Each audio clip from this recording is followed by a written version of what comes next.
नमस्कार, मैं विकास Singh.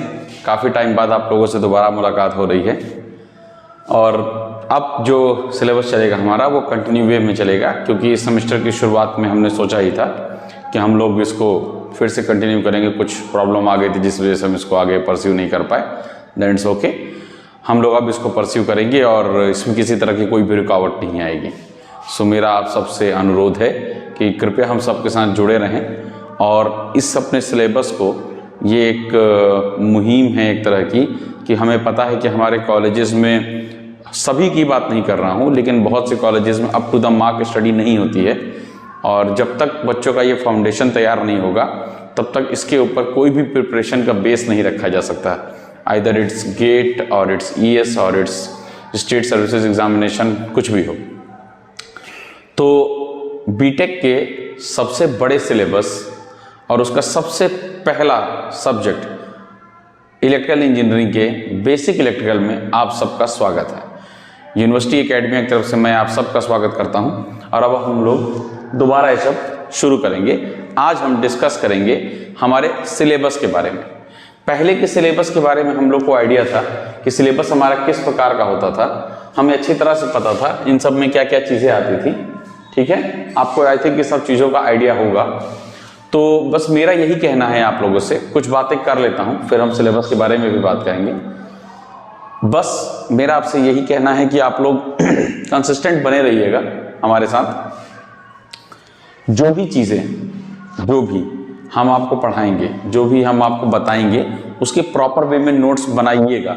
Either notes देंगे बट स्टिल आपकी राइटिंग में बना हुआ नोट्स आपको ज़्यादा सपोर्ट करेगा, जबकि हम किसी और की राइटिंग में बना हुआ नोट्स भी सपोर्ट करेगा। बट सच्चाई यही है कि आपको अपनी हाथ से बनाना चाहिए। जब हम आपको कुछ भी बताएंगे, पढ़ाएंगे, तो उसको ध्यान से देखिएगा और हम सबसे जुड़े रहिए। सिलेबस आपका टाइम से पहले ख़त्म होगा इस बार, ये हम प्रॉमिस करते हैं आपसे।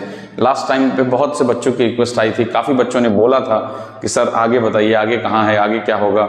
नहीं कर पाए थे हम। तो सिर्फ ये फर्स्ट ईयर वालों के लिए नहीं है, ये उन सभी बच्चों के लिए है जो आगे के सिलेबस, आगे के सेमेस्टर में जा चुके हैं। उनको बेसिक इलेक्ट्रिकल के बारे में ठीक ठाक और बेसिक नॉलेज होनी चाहिए। ये उन बच्चों के लिए भी है जो यहाँ से पास आउट हो चुके हैं। ठीक है, क्योंकि जब तक वो इस सब्जेक्ट को पढ़ेंगे नहीं तब तक वो कुछ भी क्लियर नहीं कर सकते। इवन यहाँ तक कि आपके जो कुछ पेपर होते हैं, लाइक एसएससी जेई होता है, यूपीपीसीएल का होता है, एमपीपीसीएल का होता है, मध्य प्रदेश पावर कॉर्पोरेशन का होता है, बीएसबी का होता है, बिहार स्टेट इलेक्ट्रिसिटी बोर्ड का होता है। इन सब में जो शुरुआत के 40% क्वेश्चन होते हैं वो इसी सिलेबस से आते हैं, बेसिक इलेक्ट्रिकल से। तो अगर आपका बेसिक इलेक्ट्रिकल में कमांड है आपको, तो इससे डायरेक्टली और indirectly related 40% approx question cover करता है अकेले ये सब्जेक्ट।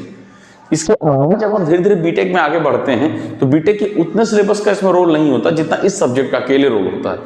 तो बस मेरी आप सबसे यही कामना है कि आप हमारे साथ जुड़े रहें, पढ़ें ध्यान से, और अब आपका असेसमेंट आपको खुद करना है। हम इसके बारे में भी आपसे कोई और चर्चा नहीं कर सकते। हमारा काम है पढ़ाना, आपका काम है ईमानदारी से पढ़ना। आई थिंक इतना काफ़ी है इंट्रो के लिए। कुछ चीज़ें जो सिलेबस में चेंज हुई हैं, आप सभी को सिलेबस पता है, बट स्टिल कुछ चीज़ें हमारे सिलेबस में चेंज हुई हैं। जैसे कि पहले थ्योरम्स वगैरह दी गई थी, वो थ्योरम्स वगैरह अब हटा दी गई हैं। अब हमें एक्टिव एलिमेंट, पैसिव एलिमेंट, इन सब चीज़ों के बारे में बताया गया है। तो नेक्स्ट लेक्चर से हम लोग अपने सिलेबस के बारे में चर्चा करेंगे और देन हम स्टार्ट करेंगे थ्रू आउट। जैसे यूनिट चल रहे हैं वैसे ही चलेंगे। अगर मुझे कहीं लगेगा कि किसी यूनिट को पहले कराना है या किसी को बाद में, कि वो आपस में रिलेट करता है, तो मैं आपको पहले इंटीमेट कर दूंगा। बस आप हमारे साथ चलते रहिए और आपके पेपर से पहले कोशिश करेंगे कि पूरा सिलेबस हम खत्म कर दें। Thank you.